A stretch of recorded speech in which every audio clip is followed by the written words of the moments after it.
students, how are you all? After a long time I am meeting you. Okay, fine. Let's not waste time and move to our topic.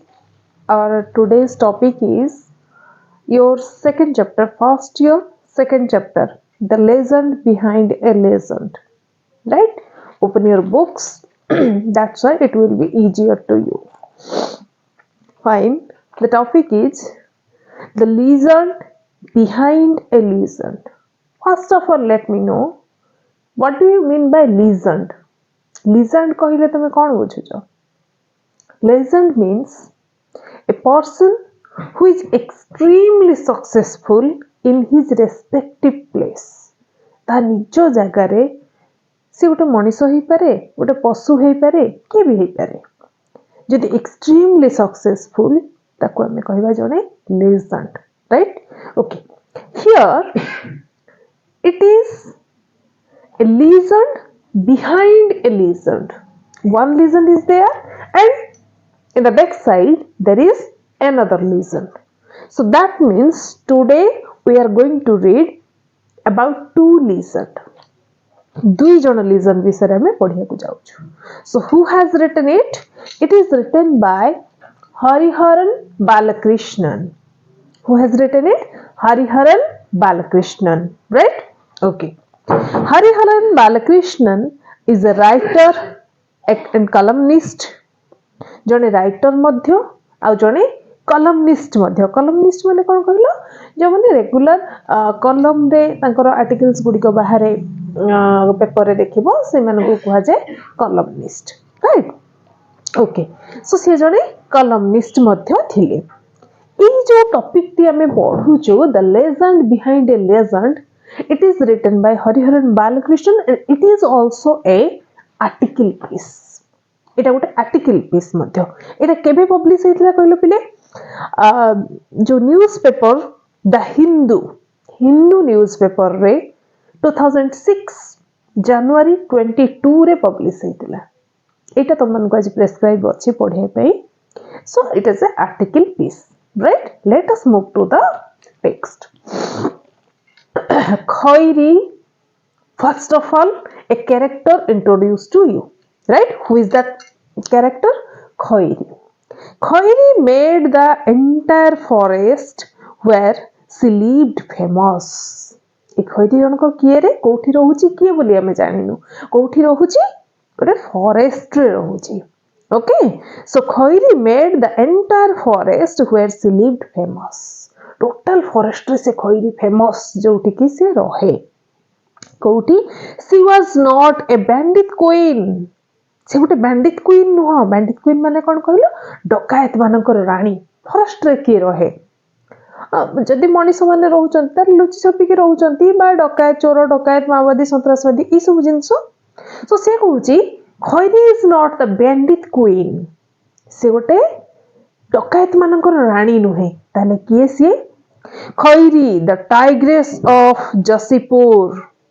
कोठिकर tigress से गोटे tigress Jasipur से मिल पारलो. जसीपुर रे से गोटे tigress. It was exactly 25 years ago. केबेर घटना विषय से कहउचंती ठीक आज को ठीक 25 वर्ष तलर कथा. आज को माने केबेरु रे पिले आजी डेट रु नुह 2006 रु. जेबे सी आर्टिकल टी पब्लिश करी जंती सेबेर ठीक 25 वर्ष पूर्व कथा से कहउचंती. बुझी परलो पिले? अच्छा देखो से कोन कहउचंती. It was exactly 25 years ago when I spent 2 days and 2 nights with Khoiri and the menagerie of Saroj and Nihar. आज को ठीक 25 वर्ष तलर कथा जेते बेले मु 2 दिन आ 2 राती मु काटिथिली कोठी खैरी सहित आ ता मैनेजरी जहार प्रॉपर केयर रे सुमाने थिले बा जहा Khairi was under the care of Saroj and Nihar. That is called the menagerie. जो माने तार केयर नउथले जो माने को प्रॉपर केयर रे खैरी थिला सेई माने को सहित आ खैरी सहित मु 2 दिन आ 2 राती काटिथिली. I had read a small news item in the Statesman about the latest exploits of domesticated tigers in Similpal forest of Odisha. सो ओडिशार शिमिलीपाल फॉरेस्ट विषय आम जाचु तो ये कथा जानिले कौटू खैरी विषय हरिहरन बालकृष्णन जानिले कौटू द स्टेट्समैन गोटे न्यूज पेपर नाम है द स्टेट्समैन ये न्यूज पेपर रु से खैरी विषय जानिया पाई ए घटना कौटिकार घटुची शिमिलीपाल फॉरेस्ट रे शिमिलीपाल फॉरेस्ट कौटी रे ओडिशा रे सो ओडिशार शिमिलीपाल फॉरेस्ट विषय रे से वर्तमान कहउचंती एठी गोटे टाइग्रेस अछि जहार ना होची खैरी okay fine suddenly it struck me that it was happening in my own state suddenly मते गोटे कथा स्ट्राइक कला कोन जे ए जो खैरी विषय र कथा ए सब जिंस मो निज राज्य रे घटुची so why not I experience it myself जति मो राज्य रो कथा मो राज्य रो गोटे डोमेस्टिकेटेड टाइग्रेस विषय रे मु न्यूज रो जानिया को पाउची बा न्यूज पेपर रो जानिया को पाउची कि निजे तो एक्सपीरियंस करिबे जिंस so I thought why not attempt to experience it myself so मु टिके भाबिली जति कथा मो राज्य रे घटुची कि मु तो एक्सपीरियंस करे I spoke to NS Iyengar a senior journalist in Berhampur जने senior journalist AS Iyengar so तांको मु कहिली एंड फ्यू अदर एल्डर्स आउ किछि मोर बड़ भाई माने जो माने थिले तांको मु के जणैली ए सब विषय रे किछि इंफॉर्मेशन कलेक्ट करिया पई I was told that Khairi was under the care of rather gruff and tough man called Sarojraj Chaudhary who broke no nonsense and suffered no fools तो वर्तमान एक खैरी विषय जानिबा पई मु कोन करली मोर किछि एल्डर ब्रदर माने थिले आ जने सीनियर जर्नलिस्ट थिले एएस आयनगर तांको पाखर मु किछि खबर जानिया को पाइली तो मु जानिली कोन से माने मते कहिले कोन जे Khairi is now under the proper care of Sarojraj Chaudhary को प्रॉपर केयर रे से अछि वर्तमान सो सरोजराज चौधरी लोक को प्रकार is a gruff and tough person माने कोन कहिलो very strict person very small talking person बेसी कथा कहंतिनी बेसी नॉनसेंस एक्टिविटीज को टॉलरेट करंतिनी ए प्रकार मनिष जने बेसी कथा नुह वेरी स्ट्रिक्ट मनिष जने whatever then what happened I got his address and wrote asking if I could visit him मु ताको एड्रेस ते पाई गली सेते बेले तो हम जेंती एबे फोन फान सब कर दोचु ए सब सिस्टम नथिला एते हाई फाई कम्युनिकेशन सुविधा नथिला तो तेनु मु कोन करली ताको एड्रेस ते पाइली आ ताको चिट्ठी खंडे लिखिली कोन से चिट्ठी रे लिखिली I asked I could visit him मु तांको टिके भेटी परिबी कि इथि पई मु तांको खंडे चिट्ठीटे लिखिली okay for good measure I referred to a few itinerant articles I had written for Indian magazines तो टिके भलो कि मते चिन्हा पडिया पई भलो कि मते टिके जानि परिबे भलो रेस्पॉन्स देबे इथि पई मु कोन कली मोर किछि फेमस आर्टिकल जोड़ा पेपर सब बाहरी थिला से आर्टिकल रु किछि मु ता सहित देली से लेटर सहित okay whatever then it was a shot in dark किंतु एटा कोन थिला गुटे अंधार रे बाडी बुलेला भला shot in dark a phrase so ए जो कथाटी ता माने मु लेटर ते तांको देली बा लेटर रे मोर किछि फेमस आर्टिकल्स सहित अटैच करके देली ए जिंस कोन थिला गुटे अंधार रे बाडी बुलेला भलिया सत्तरे से केते रेस्पोंड करिवे न करिवे मते किछि जणा नाही तो तेनु it was a shot in dark and I did not really expect to hear from him अब मोर आशा भी नथिला जे सत्तरे से मते रेस्पोंड करिवे बा किछि मो लेटर रो उत्तर देबे एई आशा भी मोर नथिला then what happened but to my utter delight I got a letter within a week inviting me to खैरी जसीपुर तुमर भाग्यर कथा मो सौभाग्यर कथा गोटे सप्ताह भितरे कोन हैला रे से मते गोटे पुनी रिटर्न लेटर ते देले जोथिरे कि से मते इनवाइट करथिले कोठी कि खैरी जसीपुर ए जो जसीपुर जगाटी ये वर्तमान खैरी ना रे फेमस राइट सो खैरी जसीपुर को मते वर्तमान से इनवाइट करथिले giving precise instruction about how to reach there a letter रे थिला कोन it was a kind of invitation and with this there was a precise instruction how to reach there से केमिति जाइके सेठी पहुँचबे एई विषय रे गोटे माने गोटे प्रिसाइज माने छोट आकार करके गोटे इंस्ट्रक्शन दे देथिले आपण एठु आसीबे एंती पहुँचबे सेंती पहुँचबे. Okay, so then what happened? Mr. Chaudhary also asked me to let him know in advance how and when I was reaching. Mr. Chaudhary, Sarojraj Chaudhary, एया भी अध्य लिखिथिले जे आपण केते बेला आछुंती केते बेला बाहरुचंती मते टिके आगुआ जणैबे. Let me know in advance. मते टिके आगुआ जणैबे जे आपण मु एई दिन बाहरुची बा सेई दिन बाहरुची, right? I gave him a date and said I could be taking a bus from Bhubaneswar on a particular night. मु तांकु डेट जणै देली जे मु एई दिन बाहरिबी एई दिन मु भुवनेश्वर रु बाहरुची बोली मु तांकु जणै देली जे एई दिन राति रे मु भुवनेश्वर रु बाहरिबी. राइट, सब जिंस वर्तमान ठीक हे गला. This is your first unit. वर्तमान ये बाहरी पड़ले जिबे कोठी रे खैरी जसीपुर. फर्स्ट यूनिट बुझिला रे पिले. चलो let us move to the next unit. I packed my bag. बर्तमान जीवा पई पूरा रेडी होउचंती. बैग पत्र सब पैक कर देले. I packed my bag, took the train and boarded the overcrowded bus from Bhubaneswar. बर्तमान मो बैग पत्र सब रेडी कर देली.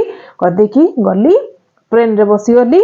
तापर जे कि भुवनेश्वर कोन कली ओवरक्राउडेड बस भीषण भीड़ हेतिबा गोटे बस रे चढ़ी गली. I arrived sometime before 4 AM.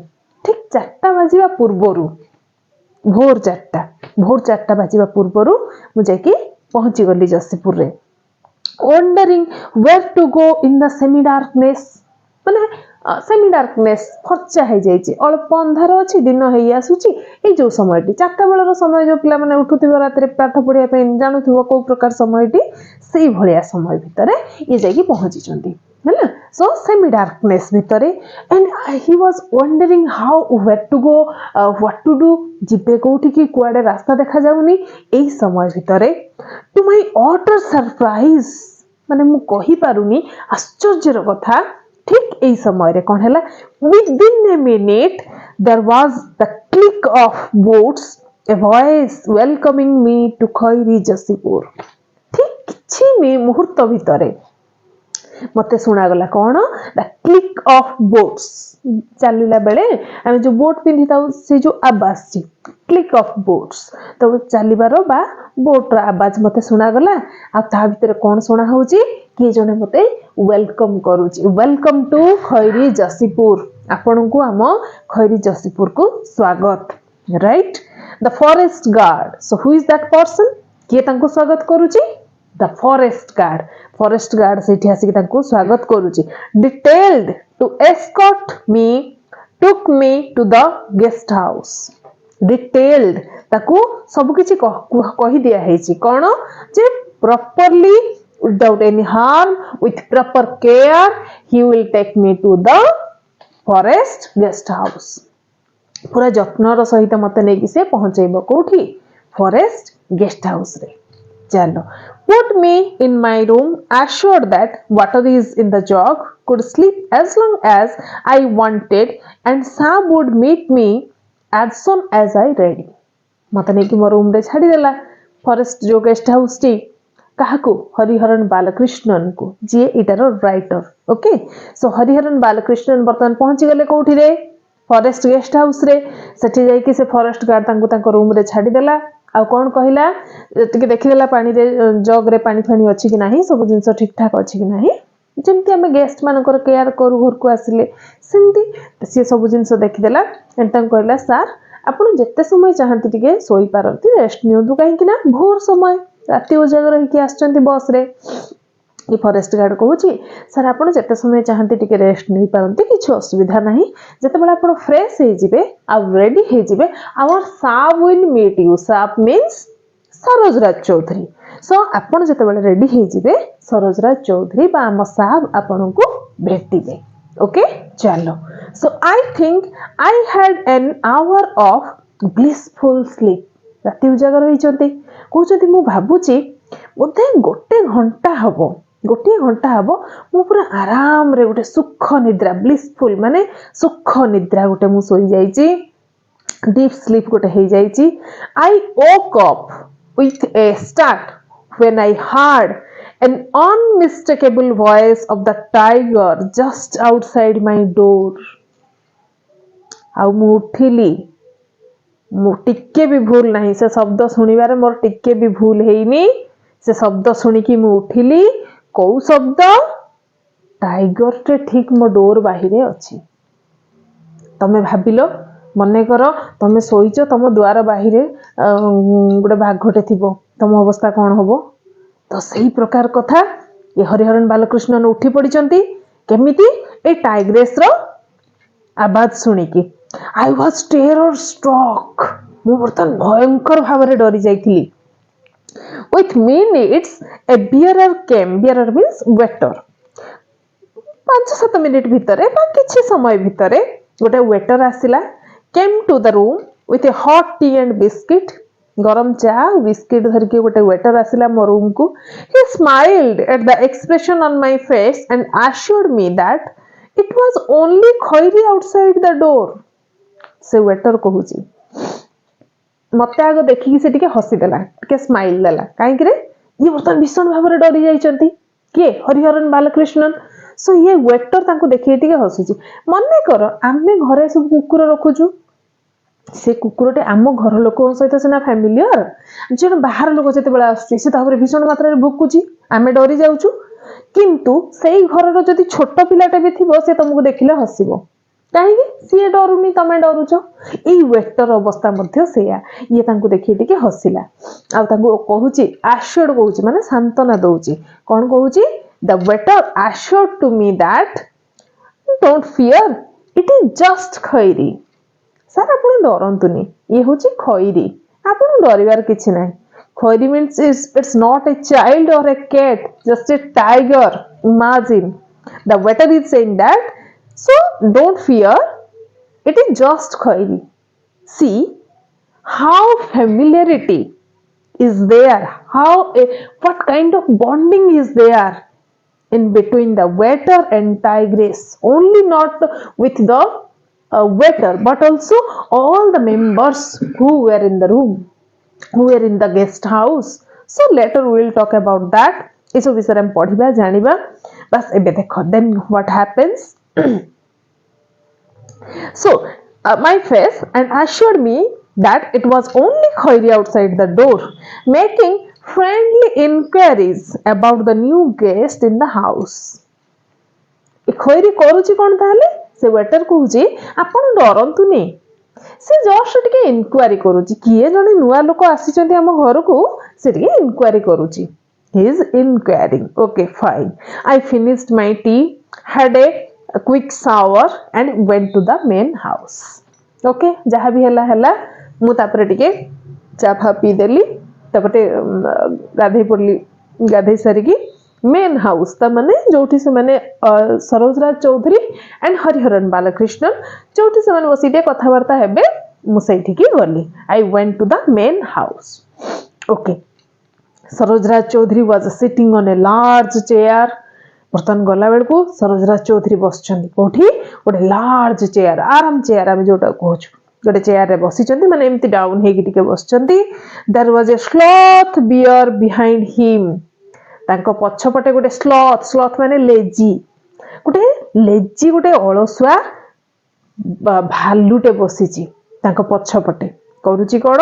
Holding on to his waist and making a gargling sound. ये टिके डाउन हेकी बसचंती ना आराम चेयर रे, तो से भालुटी कोन करची, तांको एम्ति पछपटो हक करिकी धरिची, right? Holding his waist and making a gargling sound, आउ गॉर्गलिंग साउंड टिके बाटे आवाज बाहर करूची। सी how the wild animals, a tiger, a bear, all that wild animals, how familiar they are to the human beings. Okay, then he said, get down Jambu, get down, किए कहूची, and rose to greet me. सरोजराज Chaudhary वर्तमान कहले जम्बू, जम्बू किए रे? से beer ना होची जम्बू। कहले Jambu, get down, मते छाड़े से बस धीरे किनी, आ से उठी पड़ले मते टिके ग्रीट करिया पई बा हैंडशेक करिया पई। Okay a frail man in his 50s माने कौन रे 50 रु 60 भितर बयस हबो ए फ्रेल मैन भारी दुर्बल मनीषटे slightly balding on the top चंदा टिके ऊपरे अच्छा वी गॉट टॉकिंग वर्तमान हमें कथावार्ता आम भितर आरंभ हो गला कहा कहा भितरे हरिहरन बालकृष्णन आउ सरोजराज Chaudhary I did not find a gruff and rough no nonsense man मु तांका विषय जहाँ सुनी जे से जने भारी gruff and tough person कौनसी तार आभास मु तांका भितरे देखिबा को पाइली नाही what I found मु तांका भितरे कोन देखिली what I found was one of the most human beings I had ever met in my life मो जीवन रे मु जिते मनीषों सह भेटी ये बोधे थिले जने ह्यूमन बीइंग मनुष्यत्व थिबा जने मनीष किए सरोजराज चौधरी तामने तांको विषय मु जहा कि सुनिथिली all that was wrong that Sarojraj Chaudhary was a gruff and tough person he never wears any kind of nonsense activities so that was all wrong he was a human being okay एटी तुमर यूनिट 2 सरुची आउ proceed कले video अधिक long हे जिवो आमे next class रे यूनिट 3 4 एंड 5 पढिबा ओके ठीक अछि thank you have a nice day students.